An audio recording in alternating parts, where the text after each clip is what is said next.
red zone residents need to avoid unnecessary travel. Health Ministry to evaluate risk of reopening childcare centres.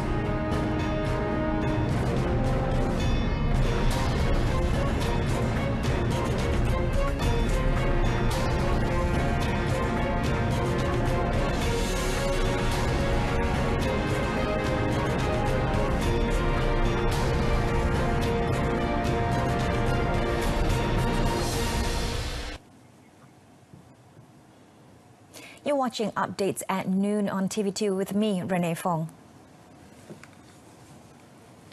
In an effort to curb COVID-19 infection, individuals staying in the red zones are urged not to cross districts or even state borders. Health Director General Tan Sri Dr. Nur Hisham Abdullah explained that it is vital for everyone to limit their movements, as about 60 to 70% of individuals carrying the virus show no symptoms. Tan Sri Dr. Nur Hisham said any movements by these asymptomatic patients to the green zones might cause the emergence of new COVID-19 clusters. Kita sentiasa menasihatkan mereka yang di kawasan zon merah, iaitu kawasan PKPB, supaya kekal di zon merah tersebut, jangan balik ke kampung. Kalau mau balik ke kampung, ada risiko kita membawa jangkitan, terutamanya kepada ibu bapa kita ataupun warga emas di kampung dan juga kanak-kanak dan sebagainya. Jadi nasihat Kementerian Kesihatan ialah kalau boleh elakkan daripada merentas sempadan negeri ataupun sempadan daerah. The Health DG also urged individuals staying in the green zone to avoid from meeting those from the red zones as an extra precautionary step. Yesterday, Malaysia recorded 1,009 new COVID-19 cases, 6 fatalities and 839 recoveries. Tan Sri Dr. Nur Hisham said a total of 78 patients are currently being treated at intensive care units ICU, with 28 on ventilator support. He also reported 5 new clusters, 2 in Sabah and 3 in Peninsula. The National Security Council, MKN, has requested for the Health Ministry to conduct risk evaluation and assessment to allow the resumption of daycare centres operations. Senior Minister for Security, Datuk Sri Ismail Sabri Yaakob, said the idea has been proposed and tabled several times during MKN meetings, with the focus on 3 primary risks. Yang pertama dari segi keselamatan kanak-kanak. Yang kedua, menyukarkan ibu bapa yang kedua-duanya bekerja. Tidak ada tempat untuk menempatkan anak mereka sewaktu mereka bekerja. Dan yang ketiganya, kepada pengusaha tadi taska itu sendiri, yang jika tiada bisnes. Previously, childcare centres located in Selangor, Kuala Lumpur and Putrajaya were instructed to halt operations following the announcement of the CMCO that began on 14th October. Meanwhile, Datuk Sri Ismail Sabri also noted the irresponsible act by some traders who are reported to have switched disinfectants with floor detergent. He said stern action would be taken against these people, as this was tantamount to cheating and endangering the health of the public. Jadi kita tak boleh berkompromi. Macam-macam side effect mungkin boleh berlaku kalau kita gunakan pencuci lantai untuk cuci tangan. Jadi nak cuci lantai, tapi kita buat cuci tangan, mungkin kesan dia kepada kesihatan lebih buruk. Orang macam ni saya harap pihak polis cari dan ambil tindakan, tangkap mereka.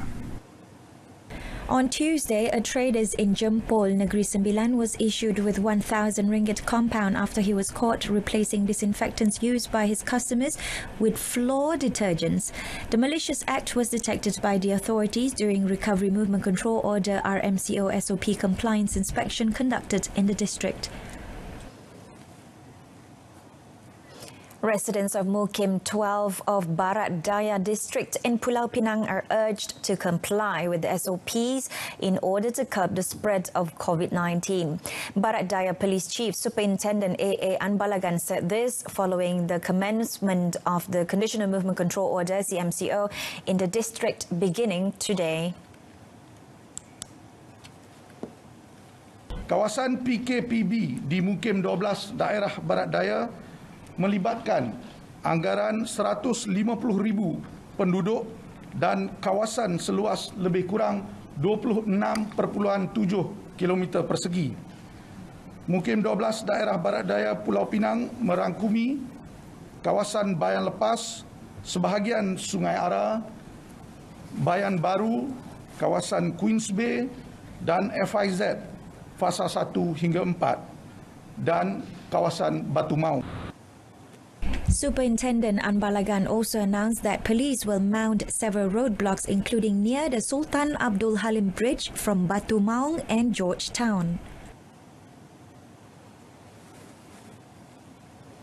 Meanwhile, in Seremban Negeri Sembilan, implementation of the CMCO is reported to be running smoothly under the jurisdiction of the Police and Royal Malaysian Army.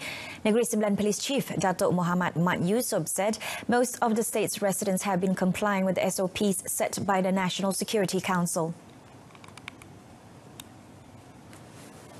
According to Datuk Muhammad, about 800 police officers and personnel were stationed at 14 roadblocks mounted in Seremban city centre. In an inspection of a roadblock in Sungai Gadut, he said 2 vehicles were instructed to return from their place of origin for not having a valid reason to cross the state border. The state police chief advised the people to limit their movement and travel only if it is necessary. Kalau ada keperluan betul-betul, dapatkan surat kebenaran daripada Rembau, boleh masuk Seremban. Dan alasan-alasan lain kadang-kadang macam tadi just nak hantar barang, kuih. Kalau dia meniaga mungkin kita akan pertimbangkanlah. Kalau saja saya nak hantar kuih rumah abang ke rumah saudara tu, bukan masa ni lah. Kita harap kita supaya dia tak masuk kawasan zon merah, nanti dia balik dia akan bawa alat penyakit ke Seremban. Itu yang kita minta dia patah balik.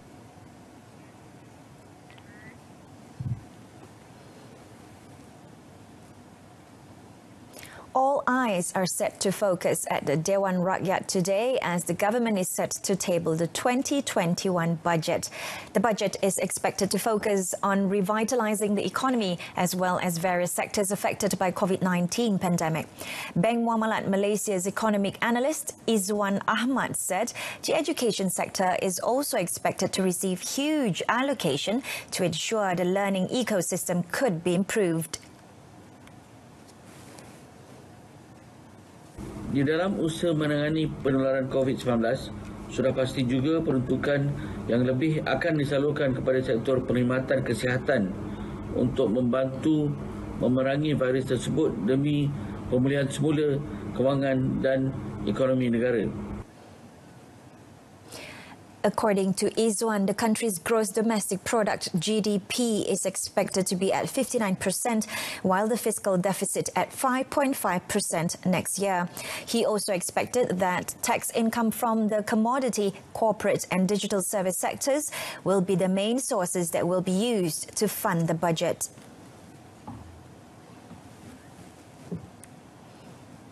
Malaysia remains optimistic that its diplomatic relations with the United States will stay intact and keep on providing economic perks for both countries. Minister in the Prime Minister's Department, Datuk Sri Mustafa Muhammad, said that he hopes whoever wins the US presidential election to continue exploring opportunities for better cooperation, especially to increase the international trade and investment values. Siapa jua yang memenangi pilihan raya Presiden Amerika ini akan melaksanakan dasar yang mesra kepada hubungan baik dengan negara yang membangun seperti Malaysia yang tidak mengenakan sekatan-sekatan perdagangan ataupun pelaburan. Kita hendaklah bersama-sama bekerjasama dengan negara-negara lain untuk memastikan ekonomi negara kita dan juga ekonomi dunia akan terus pulih.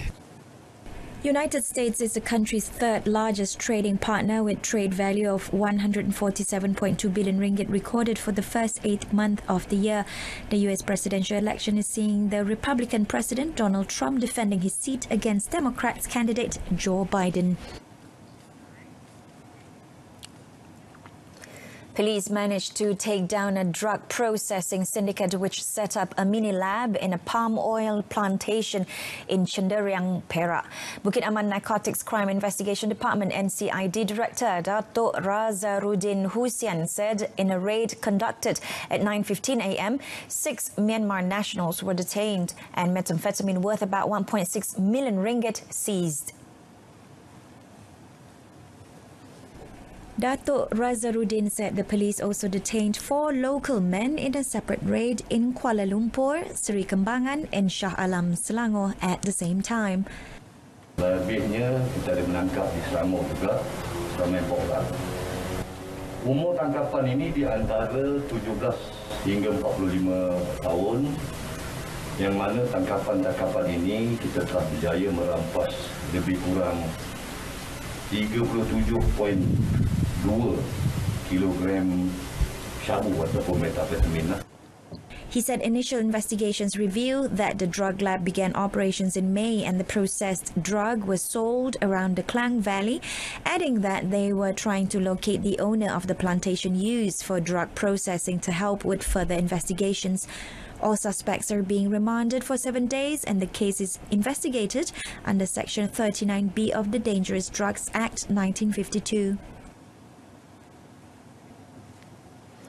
And that concludes this afternoon's edition of Updates at Noon. In a top story, Red Zone residents need to avoid unnecessary travel. Tune in to News at 10 tonight for our special edition of Budget 2021 on Saluran Berita RTM on My Freeviews channel 123. You can also stream the news by surfing RTM's My Click. Thank you for watching Updates at Noon with me, Renee Fong. Have a pleasant afternoon.